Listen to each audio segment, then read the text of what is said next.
Everyone, कैसे हैं आप सभी। आई एम श्योर आप सभी ठीक होंगे। तो चलिए आज का वीडियो स्टार्ट करते हैं। आज के वीडियो में हम एक डिसीज़ पढ़ेंगे जो है डेंगू फीवर। डेंगू फीवर जो है कम्युनिटी हेल्थ नर्सिंग का एक बहुत ही इम्पॉर्टेंट टॉपिक है और ये क्वेश्चन हर पेपरों में आता है और इसकी स्टडी करना वैसे हमारे जनरली भी इम्पॉर्टेंट है। तो जो लोग चैनल पर नए हो वो लोग चैनल को सब्सक्राइब करें और वीडियो को लाइक करें और सभी को शेयर करें। तो चलिए स्टार्ट करते हैं कि डेंगू फीवर है क्या। Dengue fever is the most common among the arthropod borne disease. Dengue fever जो है एक बहुत ही कॉमन डिसीज़ है जो ऑर्थोपॉड से होती है। ठीक है।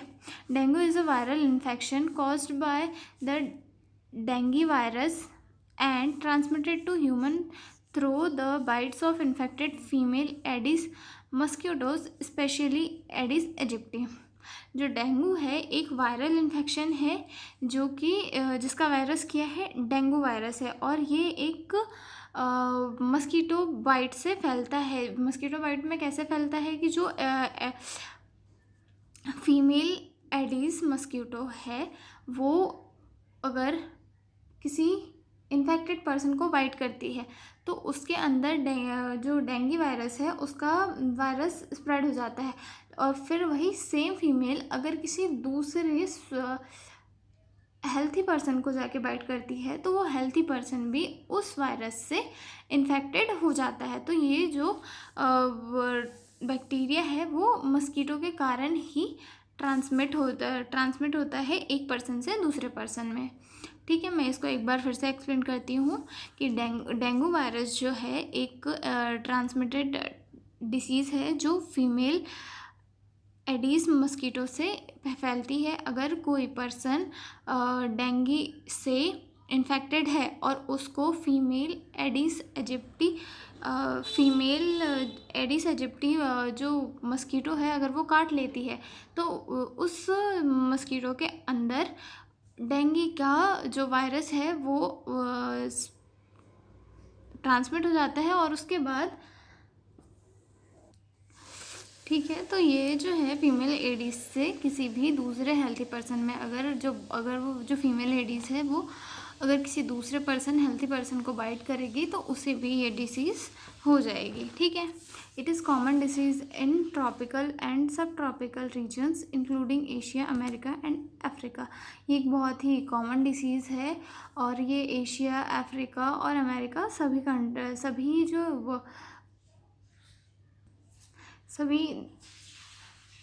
सभी एरिया में देखने के लिए मिलती है। Dengue fever is the endemic in India. It is widely prevalent. Dengue fever जो है एक एंडेमिक डिसीज़ है इंडिया में और इट इज़ वाइडली प्रेवलेंट यानी कि वाइडली जो है ट्रांसमिट होती है। अब इसका हम एपिडेमियोलॉजिकल ट्रेट देखेंगे। इसका जो एजेंट है वो फ्लेवी वायरस है। देन इन्वायरमेंट, रेनी सीजन में ये फैलता है और इसका होस्ट ऑल एजेस पर्सन और बोथ सेक्स यानी कि मेल में भी हो सकता है और फीमेल में भी हो सकता है। ठीक है। हम इसका एजेंट देखेंगे। Dengue is caused by flavi virus. ये फ्लेवी वायरस से कॉज होता है जिसके 4 जो है स्पीशीज़ है जैसे कि जिसमें है DEN फर्स्ट, DEN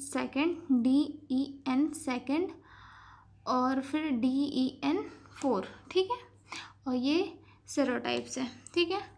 और dengue fever is an acute viral infection and occurs in endemic and epidemic form in India. ये इंडिया में जो है एंडेमिक फॉर्म में भी होता है और एपिडेमिक फॉर्म में भी होता है और मोस्टली ये रेनी सीजन में कॉज होता है।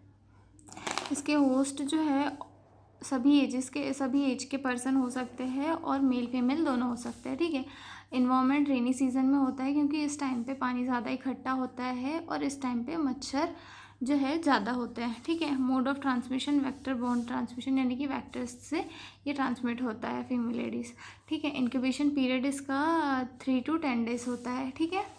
अब हम इसके क्लिनिकल मैनिफेस्टेशन देखेंगे डेंगू फीवर के।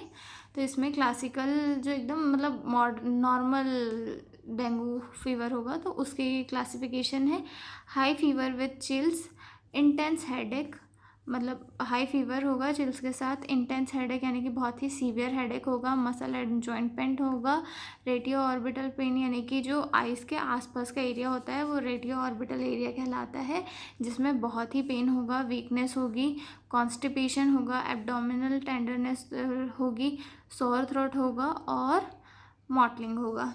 ठीक है, और उसके बाद हम देखेंगे डेंगू हीमोरेजिक फीवर।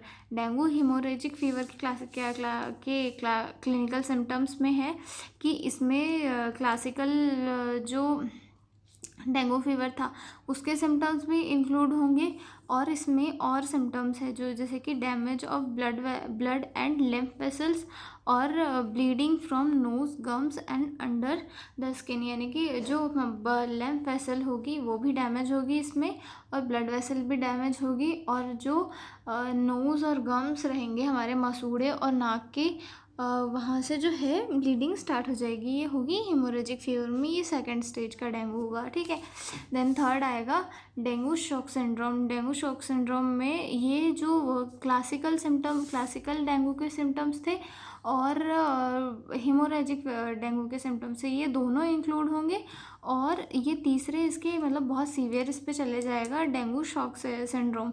इसमें fluid leaking outside the vessel यानी कि जो ब्लड वेसल्स है उनके आउटसाइड पे जो है फ्लूइड लीक करने लगेगा, मैसिव ब्लीडिंग मतलब बहुत ही सीवियर ब्लीडिंग होगी और शॉक हो सकता है। तो ये है डेंगू शॉक सिंड्रोम के कुछ क्लिनिकल मैनिफेस्टेशन। हमने तीन स्टेजेस के अकॉर्डिंग जो है इसके क्लिनिकल सिम्टम्स देख लिए। इसमें आता है क्लासिकल डेंगू फीवर के, डेंगू हेमोरेजिक फीवर के और डेंगू शॉक सिंड्रोम के। ठीक है, ये तीन देख लिए हमने। अब हम देखेंगे इसका laboratory diagnosis. Laboratory diagnosis blood test for platelets and haematocrits. ठीक है, इसके लिए जो है प्लेटलेट्स का काउंटिंग ज़रूरी होता है। Platelets less than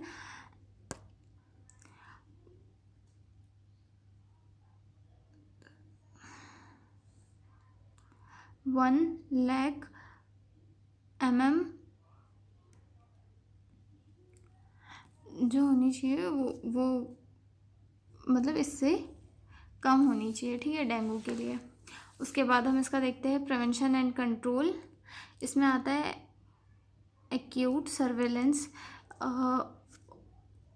it involves monitoring to detect early sign of dengue outbreak enabling prompt mosquito control measures, यानी कि इसमें इसके प्रिवेंशन के लिए एक एक्टिव सर्वेलेंस होना चाहिए, यानी कि एक्टिवली हेल्थ वर्कर्स को सर्वे करना चाहिए कि कहाँ कहाँ किस किस एरिया में जो है इसके केसेस मिल रहे हैं और कहाँ कहाँ मस्कीटो के होने के चांसेस ज़्यादा है। तो वहाँ पे सर्वे करके जो है वहाँ के पेशेंट का ट्रीटमेंट करवा कर जो मस्कीटोस है उनको वहाँ से हटाना चाहिए और उन्हें कंट्रोल करने के लिए वर्क करना चाहिए। ठीक है, देन आता है mosquito control. Effective dengue prevention focus on eliminating mosquito breeding sites, particularly by cleaning or removing containers holding water around homes.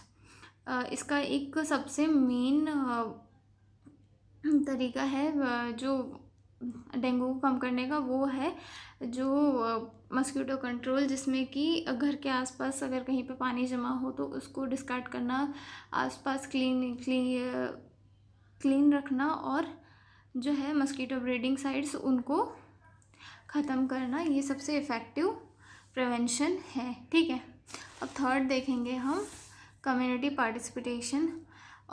उसके बाद prevention work better than the community is educated and involved. Community अगर इसमें ज़्यादा participate करेगी तो work अच्छे से complete होगा। ठीक है, अर्ली डायग्नोसिस एंड ट्रीटमेंट इसका सबसे अच्छा प्रिवेंशन है। अब इसमें नर्सिंग रोल क्या क्या होने चाहिए। Assess the sign and symptoms for GI bleeding, check for the secretions, monitor vital sign, note any change in mentioned level of consciousness, avoid rectal temperature। ठीक है, तो ये सारी जो थी नर्सिंग रिस्पॉन्सिबिलिटी थी। तो हमने अभी देखा डेंगू फीवर क्या होता है, इसके बारे में हमने सारा डिस्कस किया। अब हम आगे देखेंगे अगला क्वेश्चन जो हम देखेंगे नेक्स्ट वीडियो में। तब तक के लिए बाय बाय।